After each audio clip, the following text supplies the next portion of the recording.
ভারত ও পাকিস্তানের মধ্যে উত্তেজনা বাড়লে পারমাণবিক যুদ্ধের আশঙ্কা কতটা বাস্তব? এ প্রশ্ন বারবার উঠে আসে। সাম্প্রতিক পরিস্থিতিতে দুই দেশের মধ্যে সংঘাতের আশঙ্কা থাকলেও বিশেষজ্ঞরা বলছেন, পরমাণু যুদ্ধ এখনই খুব একটা সম্ভাব্য নয়। ভারতের প্রথমে ব্যবহার নয় নীতির বিপরীতে পাকিস্তান বলেছে, তারা অস্বস্তিগত হুমকি এলে পরমাণু অস্ত্র ব্যবহার করবে।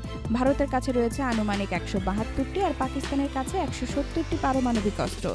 তা সত্ত্বেও উভয় পক্ষই পরমাণু অস্ত্র ব্যবহারে যথেষ্ট সতর্ক। লেফটেন্যান্ট জেনারেল শুক্লা বলেন, পাকিস্তানি সেনাবাহিনী যথেষ্ট বিচক্ষণ এবং তারা বিকল্প পথ খোলা রেখেই চলতে চাইবে।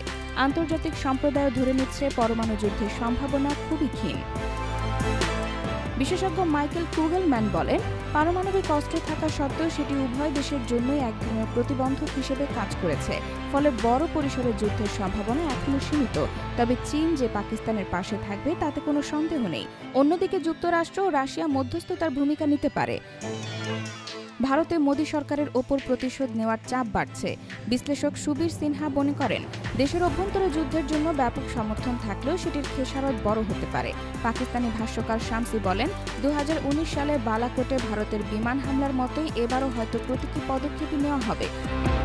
তবে ভারতীয় কর্মকর্তারা দাবি করছেন, সন্ত্রাসী সংগঠন জৈশ-ই-মোহাম্মদের সঙ্গে যুক্ত অনেক সন্ত্রাসী, প্রশিক্ষক ও কমান্ডারকে তারা হত্যা করেছে, যদিও পাকিস্তান তা অস্বীকার করেছে। অধ্যাপক ইয়ান হল বলেন, মোদি নিজেকে একজন কঠোর নেতৃত্বদাতা হিসেবে প্রতিষ্ঠা করতে চান, ফলে সরকারের উপর প্রতিক্রিয়া চাপে থাকা স্বাভাবিক।